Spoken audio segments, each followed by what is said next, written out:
Hello everyone, welcome to the GS Booster Shot, your daily dose for GS preparations. The Prime Minister has embarked on his visit to United States, where he is going to address the 76th session of United Nations General Assembly.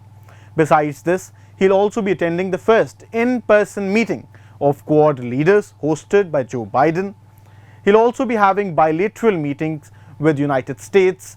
It will be his first bilateral meeting with Joe Biden after Joe Biden has taken over as the President of United States.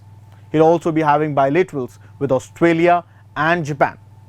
With respect to UPSC preparations, this topic would fall under international relations, and by means of this lecture we are going to see what are our takeaways from GS perspectives. So, as I've already told you, these are the 4 events that we are going to cover up.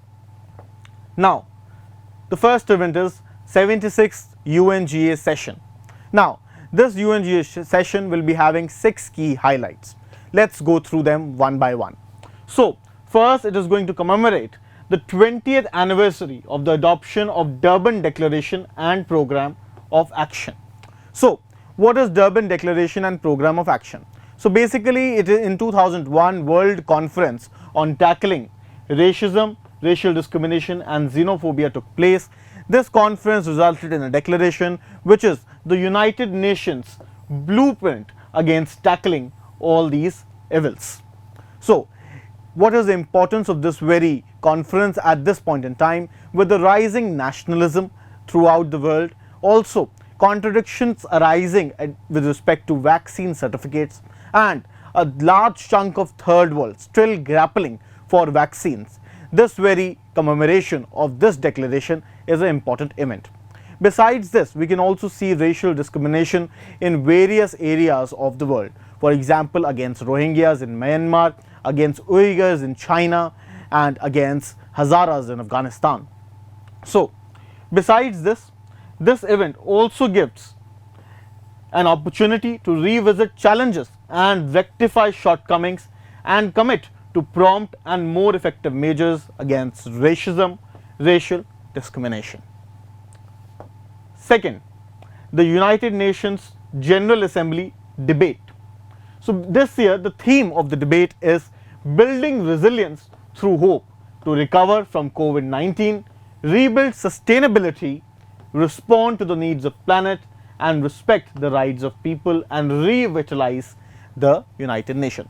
From revitalize United Nations, we can understand that this is signaling towards reforms of United Nations, rebuild sustainability.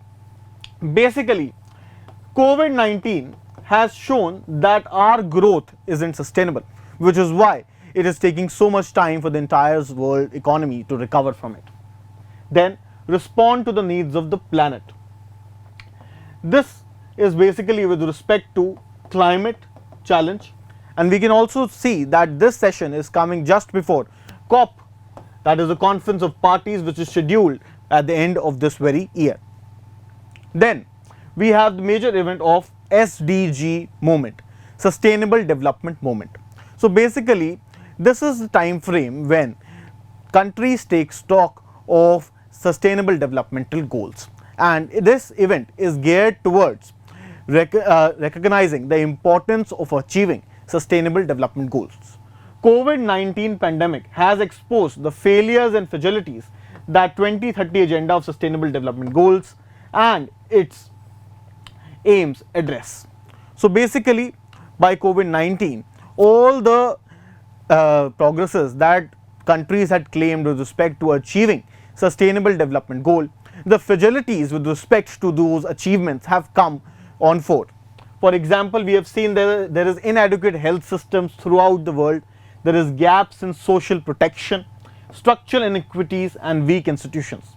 Besides this, environmental degradation and climate crisis is also over there. We had recently seen the UNEP report that came, the 6th chapter of the report, which is telling us that the time is not far when the world will reach more than 2 degrees Celsius of temperature. We'll see the increase of more than 2 degrees Celsius temperature from pre-industrial times. So Basically, the SDG movement serves to place an annual spotlight on sustainable development goals and reinforce their continued relevance in today's paradigm. Then there is going to be a summit of UN Food System Summit 2021. This is going to be addressed by United Nations General Assembly's President Antonio Guterres. So basically, there is a report by SOFI, that is Security of Food and Nutrition in the World. This report is jointly published by FAO, IFAD, UNICEF, World Food Programme. So basically, according to this very report, today about 811 million people are failing to get food security, and the world is not able to prevent them from hunger. So what this food summit is geared towards? So this World Food Summit is geared towards creating awareness, global awareness, to secure food systems which are, first of all, not harmful to the planet, and the changes in food system which is required so as to fulfill the requirements of food for everyone, and not just food but also see that these diets should be sustainable and disease free.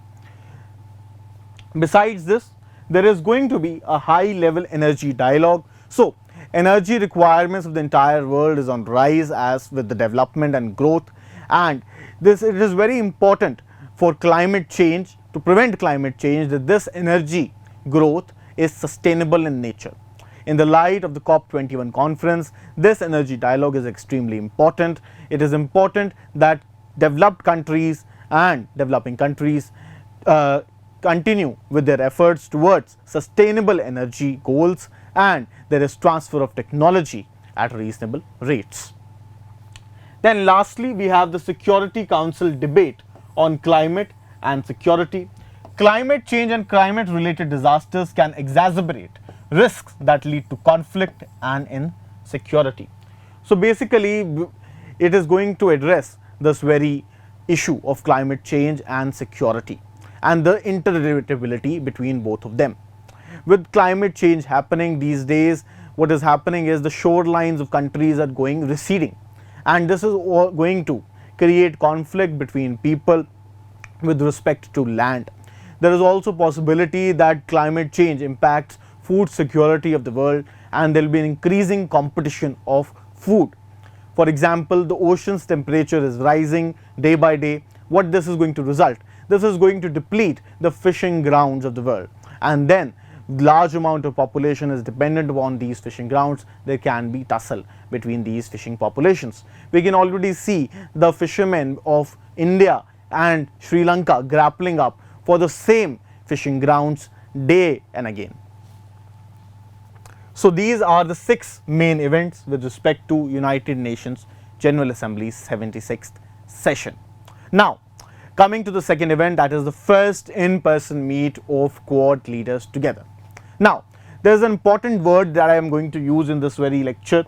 Please pay attention to this. This is Quad is an example of ad hoc multilateralism. Yes, so Quad is an ad hoc grouping. We cannot call it as an alliance. There is no charter with respect to this very coming together of the countries. So this is an ad hoc multilateralism, an example of ad hoc multilateralism, and is aimed at trying to problem solve specific multilateral challenges. Now, until now there has been only rhetoric with respect to Quad. Now there is a need to have some tangible achievable goals. So this meeting is going to focus upon these tangible achievable goals that Quad can deliver. So what are these goals? Number 1 is with respect to COVID-19. So in the last virtual summit between Quad leaders, it was decided that Quad together will be delivering about 1 billion vaccines to the world, and we have to see in this very summit that how this is going to be delivered. Secondly, ensuring supply chain security in Indo-Pacific. So this is the major aim. For this, we can already see that these countries have come together in the form of Malabar exercises. There are joint naval exercises so as to see how they can interoperate when it comes to securing Indo-Pacific. Then joint investment towards what? Connectivity infrastructure projects in Southeast Asia, so that a different paradigm of development could be provided to Southeast Asian nations which are till now dependent only on China with respect to their new investments. And Chinese investments comes with a debt trap diplomacy, and what is important is to provide them with an alternative for the same. For this, Quad countries has to come down with connectivity and infrastructure projects and with measures in order to finance the same.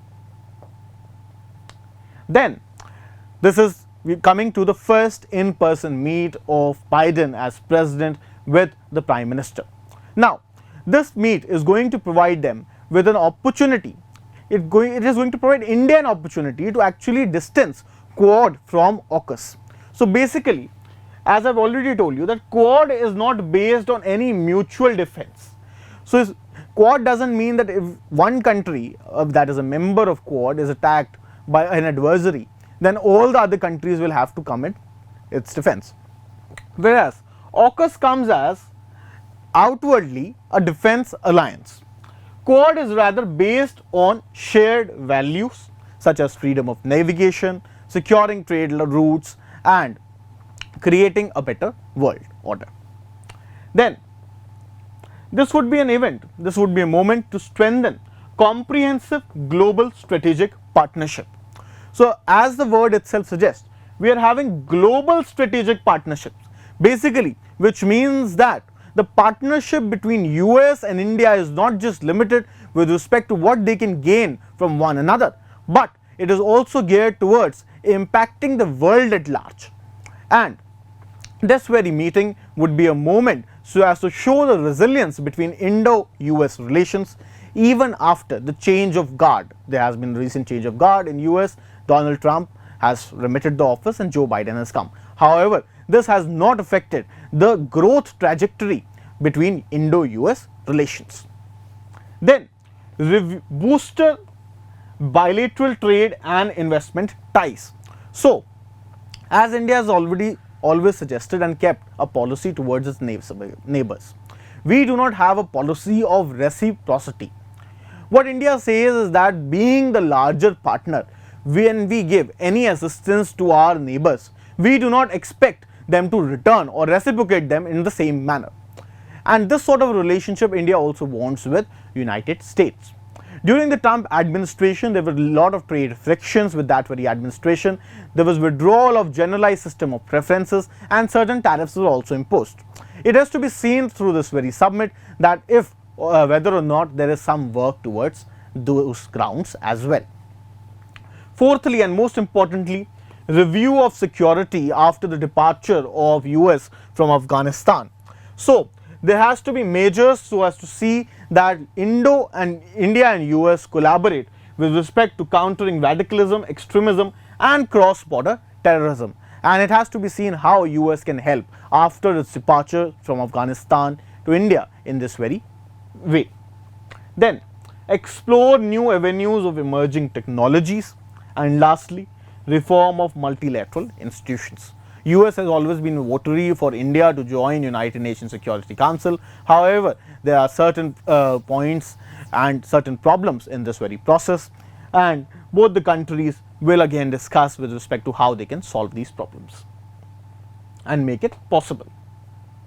Lastly, there is going to be bilaterals with Japan and Australian counterparts, and this will be focusing on consolidating our strategic relations with them. Besides this, in today's Indian Express's Explained section, a topic of importance is the Havana Syndrome. So what is Havana Syndrome? Basically, in 2016, US opened up its embassy after a long time in Cuba, and US officials over there started facing certain physical problems and health related issues. However, it was difficult to find out as to what was causing those problems, and there was no physical signs of the same. They went through PET scans, MRIs, and it showed that it has impacted certain areas, basically the white matter of the brain as well. The attribute of this very problem, this very syndrome, has been attributed to certain microwaves. However, conclusively nothing has come to fore. Of late, many US officials are facing the same syndrome in various other countries, in Guangzhou in China, in Tashkent, and recently only a US official has also reported suffering from the syndrome after returning from India. So what does India need to see with respect to same? Although no interference of India has been attributed to this thing, however, there is a possibility, since it is gaining wider credence day by day, the syndrome, that since our adversaries are not very different in today's time, that we need to ensure that our embassy officials are not actually affected for any of such things or any of such syndrome. That will be all from my side for today's lecture. I'll be attaching the PDF of this very lecture along with this very video. Should you have any doubts, feel free to put your doubts in the comment section. I'll definitely reply to them. Thank you and have a nice day.